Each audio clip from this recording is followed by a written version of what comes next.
अवधूत चिंतन श्री गुरुदेव दत्त श्री स्वामी समर्थ। नमस्कार, तुम्हा सर्वांचं आपल्या स्वामी शक्ती या चॅनलमध्ये मनापासून स्वागत आहे।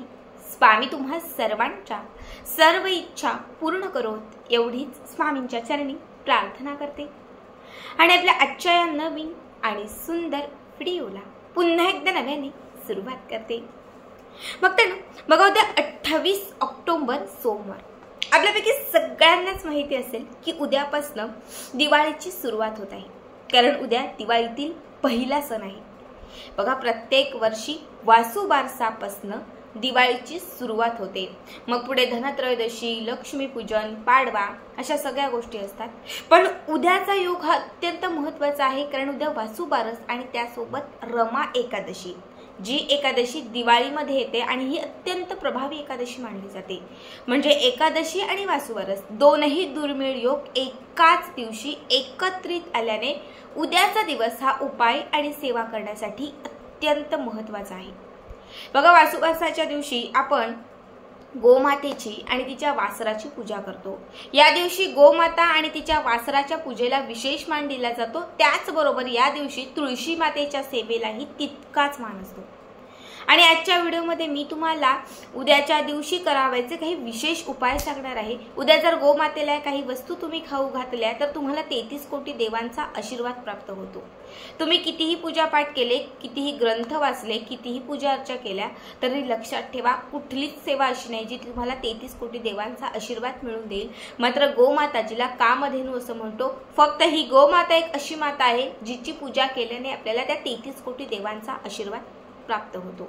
आणि उद्याचा दिवस अत्यंत खास आहे, गोमातेची सेवा करण्यासाठी विशेष आहे। जर आता मी तुम्हाला काही वस्तू सांगणार आहे, यापैकी एक जरी वस्तू तुम्ही उद्याच्या दिवशी गोमातेला खाऊ घातली तर लक्षात ठेवा, तुमच्या आयुष्यात कितीही अडचणी असतील, कितीही अडथळे असतील, कितीही विघ्न असतील, कितीही दुःख असतील, तर त्यातून तुमची मुक्तता होईल। आयुष्यामध्ये असणारी नकारात्मक शक्ती नष्ट होईल, घरामध्ये असणारं दारिद्र्य संपत जाईल। तुमच्या काही कठीण इच्छा अपूर्ण असतील तर या एका सेवेने गोमाता तुमची प्रत्येक इच्छा, प्रत्येक मनोकामना पूर्ण करेल।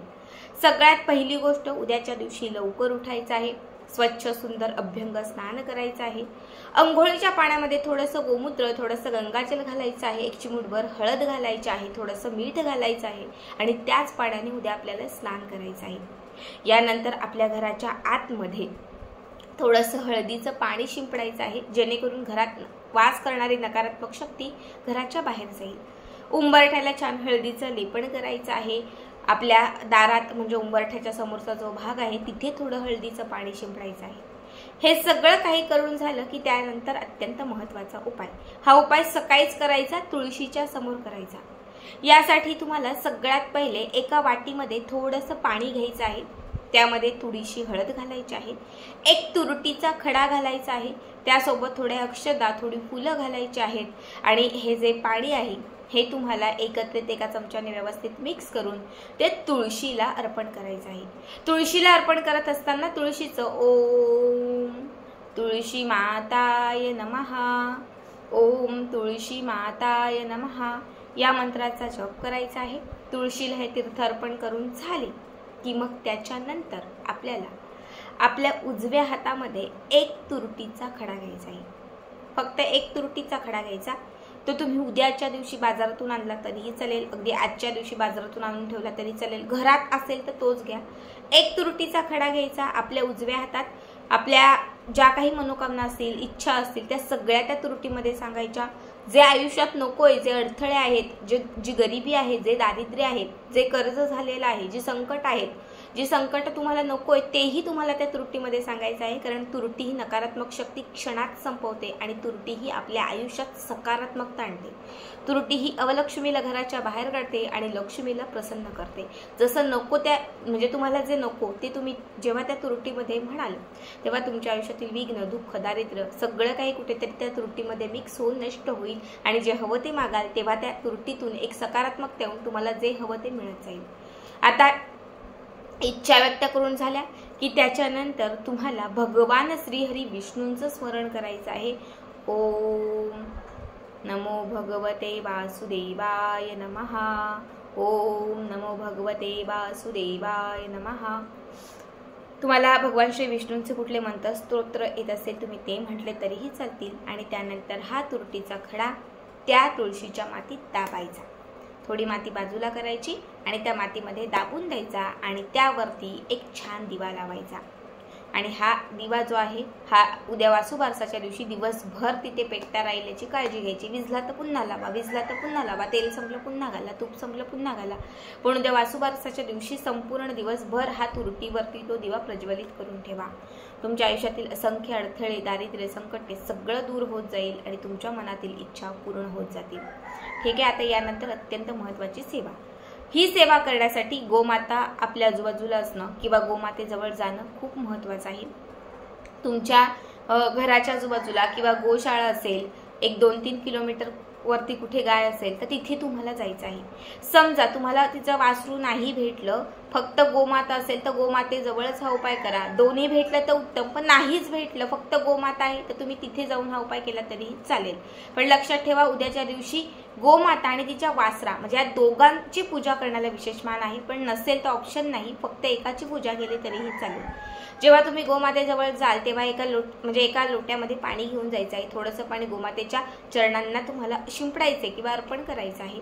त्यानंतर गोमातेला तुम्हाला हळदी कुंकवाचा एक टिळा लावायचा आहे, थोडं चंदन लावायचं आहे आणि त्यानंतर सगळ्यात पहिली गोमातेला वस्तू खाऊ घालायची आहे। ही पहिली वस्तू म्हणजे उद्याच्या दिवशी पुरणाच्या पोळीला विशेष मान आहे, त्यामुळे उद्या तुम्ही पुरणाची पोळी, पण तिला तूप लावायचं नाही। लक्षात ठेवा, बिना तुपाची जी पुरणपोळी असते तुम्ही तेल लावू शकता, तर तेल लावलेली ही पुरणाची पोळी तुम्ही गोमातेला खाऊ घालू शकता। गोमाता जेव्हा ही पुरणाची पोळी खाईल तेव्हा त्यामध्ये तुमच्या इच्छा असतील त्या सांगायच्या आहेत आणि अत्यंत मनामध्ये एक सकारात्मकता, एक सकारात्मक ऊर्जा, पॉझिटिव्हिटी तुमच्यामध्ये असली पाहिजे आणि त्यानंतरच तुम्हाला ते गोमातेला खाऊ घालायचं आहे। याने तुमच्याकडे असणारी सकारात्मकता ही दुपटीने होईल, तुमच्याकडे असणारी पॉझिटिव्हिटी ही वाढत जाईल। त्यामध्ये तुम्ही जी इच्छा व्यक्त कराल तर ती इच्छा तुमच्या आवर्जून पूर्ण होईल। दुसरी गोष्ट आहे दुःख, दारिद्र्य, घरामध्ये असणारी गरिबी नष्ट करण्यासाठी ही दुसरी सेवा। यासाठी तुम्हाला काय करायचं आहे, 7 हिरवे वेलदोडे घ्यायचे आहेत, थोडीशी कच्ची हळद, एक चिमूटभर किंवा अगदी एवढी कच्ची हळद, त्या कच्च्या हळदीसोबत 7 हिरवे वेलदोडे, त्यासोबत तुम्हाला घ्यायचे आहेत 7 अख्खे लवंग, 7 लवंग, 7 हिरवे वेलदोडे, एवढी तरी कच्ची असणारी हळद घ्यायची आहे आणि त्याच्यासोबत तुम्हाला थोडासा हिरवा चारा। ह्या सगळ्या गोष्टी एकत्रित हातात घ्या किंवा एखाद्या प्लेटमध्ये घ्या आणि ह्या गोमातेच्या समोर ठेवून तिला म्हणजे ते खाण्यासाठी तिच्या समोर ठेवून द्या। जेव्हा गोमाता हे खात असेल तेव्हा तुमच्या आयुष्यातील अडथळे, गरिबी, दारिद्र्य, दुःख होण्यासाठी तिला प्रार्थना करा। बघा, अत्यंत प्रभावी उपाय आहे। याने कितीही गरिबी, कितीही दारिद्र्य असेल तर ते हळूहळू नष्ट होत जाईल आणि तुमच्या मनातील इच्छा पूर्ण होत जातील। यानंतरची तिसरी गोष्ट अत्यंत महत्त्वाची, ज्यांच्या घरामध्ये बाजरी किंवा बाजरीचं पीठ आहे तर उद्याच्या दिवशी आपल्याला या बाजरीच्या पिठाची एक छान भाकरी म्हणजे एक छान पोळी बनवायची आहे आणि ही पोळी तुम्हाला उद्या गोमातेला खाऊ घालायची आहे। जर उद्या तुम्ही बाजरीची भाकरी गोमातेला खाऊ घातली तर तुमच्या आयुष्यातील शत्रुपीडा दूर होईल, तुमच्या जीवनातील इडापिडा नष्ट होईल, ग्रहांचा काही त्रास असेल किंवा कुठल्याही एखाद्या देवाचा काही दोष लागलेला असेल तर त्या दोषातून तुमचं निवारण होईल। खरं तर उद्याच्या दिवशी असंख्य घरांमध्ये, मला वाटते मराठवाडा तिकडचा जो भाग आहे तर त्या भागांमध्ये या दिवशी आवर्जून गोमातेला बाजरीचीच भाकरी खाऊ घालतात। आमच्या भागामध्ये या दिवशी पुरणपोळी खाऊ घालतात, त्यामुळे बाजरी आणि पुरणपोळी या दोनही गोष्टींना उद्या विशेष मान आहे। 3 गोष्टी सांगितलेल्या आहेत, तिघांपैकी एक तरी वस्तू तुम्हाला उद्या गोमातेला खाऊ घालायची आहे। तर आजचा व्हिडिओ कसा वाटला कमेंट करा आणि असेच पुढचे व्हिडिओ पाहण्यासाठी चॅनलला सबस्क्राईब करा। श्री स्वामी समर्थ।